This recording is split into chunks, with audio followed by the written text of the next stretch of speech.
嗨，大家好，我是老魏。我身边呢是来自丹麦的明哥，这个是来自澳大利亚的昌哥。昌哥和明哥，他在43年前同坐一艘船，然后前2天刚刚认识，今天把他们约过来一起聊聊他们当年的故事。我是从丹麦来的，43年前，我和他同一条船逃难的。你家人几多人啊？我一个人，您只有一个人，那您家里面的父母兄弟呢？没有。哦，昌哥，您当时是一家几口人12个。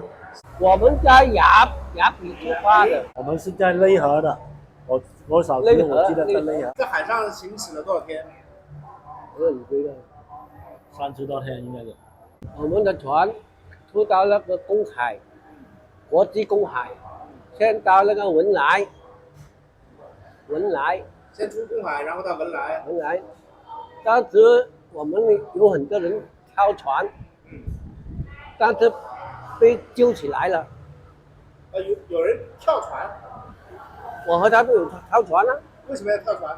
在文莱嘛，我们到文莱的时候，啊，那个离了文莱很近，但是看到岸上，在岸上我们就那个船长就把我们说，哎，你们可以游泳上去了，他陪我们上跳船。实际上想把你们甩掉，对不对？因为当时是超载的一种。不是超载，但是他甩掉你可以维系再来钻一口啊。哦，明白了。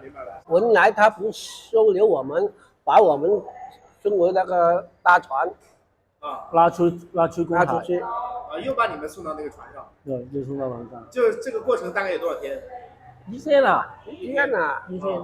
然后从文莱上了船以后呢？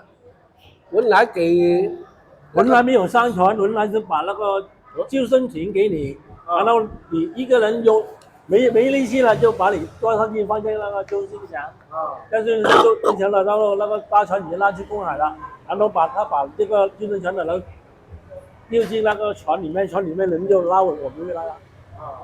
文莱政府他给你油，给你粮食，把你送走，然后我们去那个菲律宾马尼拉。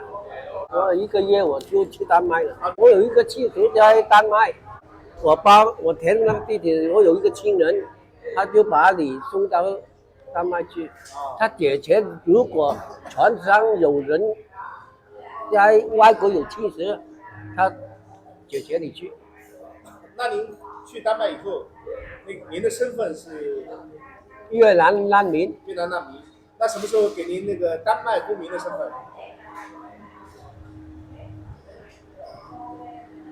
住了6年。6年以后。有。那您在丹麦后来有没有结婚生子？有。我的太太是我同船的。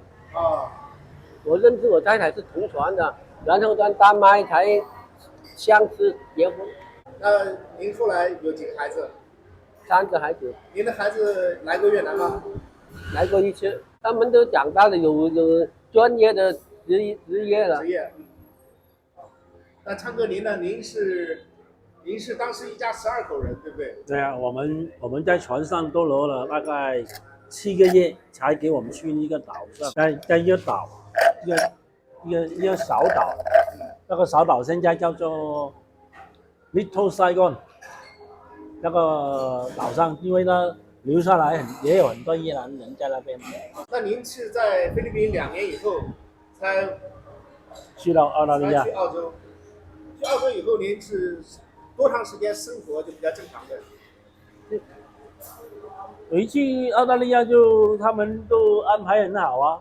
你到了那边营有老的有老的照顾给你的，他有一个食堂给你吃饭，每天都不用你煮了，你在那边吃饭，免费的，不用钱。然后如果你有亲戚啊，或者是有人帮你呢，在外面租房子，然后政府就给那个资源给你，你就去外面租房子。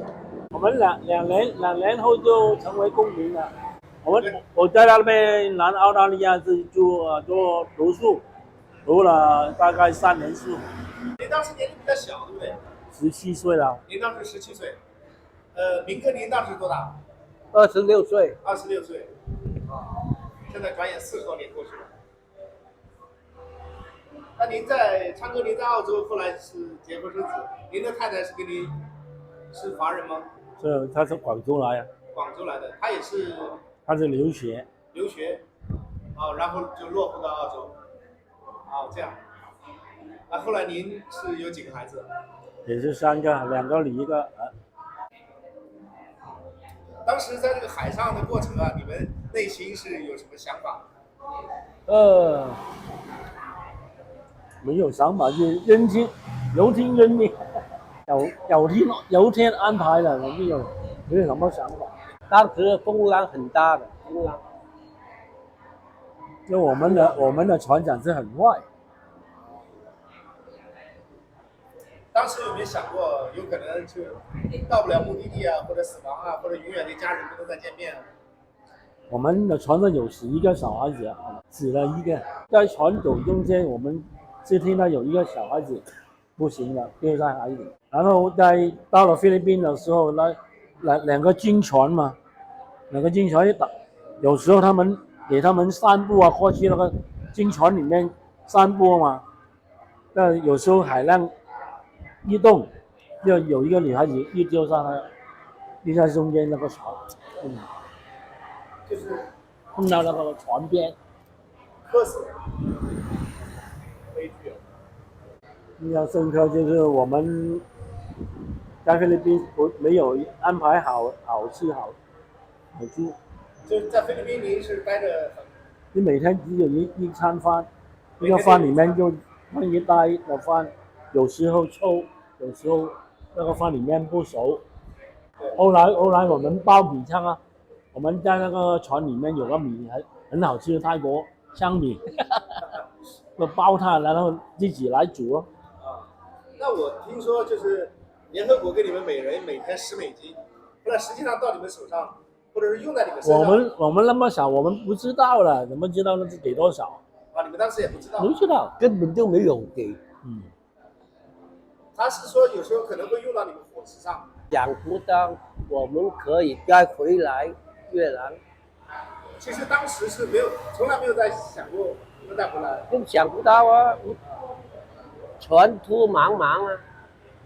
到了丹麦正常生活以后呢，知道越南改革开放了，然后越南经济好了，越南社会稳定了，那你们当时我们在丹麦，如果想回越南呢，丹麦政府他不答应的，不让你们去，是不建议你们来，对不对？他担心你回到越南的安全。好像也是99年。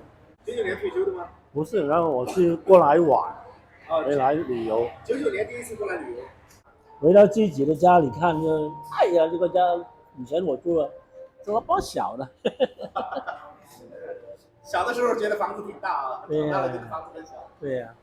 他1989年开放。1989年开放。1990年我就回来了。90年您就来了，就是开放的第2年您就来了。90年、91、92、3年我就回来。都回来了。当时那个时候回来是什么心情？很高兴。很高兴。那个时候有没有后悔过？就是我留在越南就好了，省得受这么多的痛苦了。当时你没有选择，没有选择。现在你们基本上每年都回来，对不对？那我出差嘛，我是在工作，我是工作就每年都过来了。每年都回来。就是疫情期间没有回来，对不对？3年了。因为越南有我们很多的回忆。对。回忆。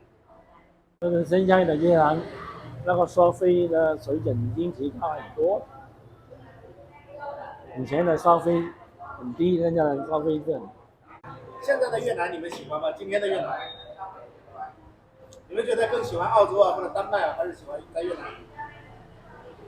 我喜欢越南，但现在改革开放了，对，人民的生活比较好。大家都知道，越南在1975年，就是南北统一之前，以及南北统一之后，经历了几场战争，那一段的越南呢是经历了很多苦难，当时呢有很多人选择留在越南，也有人选择离开。那无论选择离开越南还是选择留下来，都是经历了一段苦难的历史。那今天的越南呢，吸引着这些人又重新又回到了越南，越南人民也过上了非常幸福的生活。那在节目结束的时候呢，老魏祝愿所有在越南生活的人永远幸福下去，也祝愿越南永远不再有战争，永远和平。感谢您收看今天的视频，祝您生活愉快，我们再见，拜拜。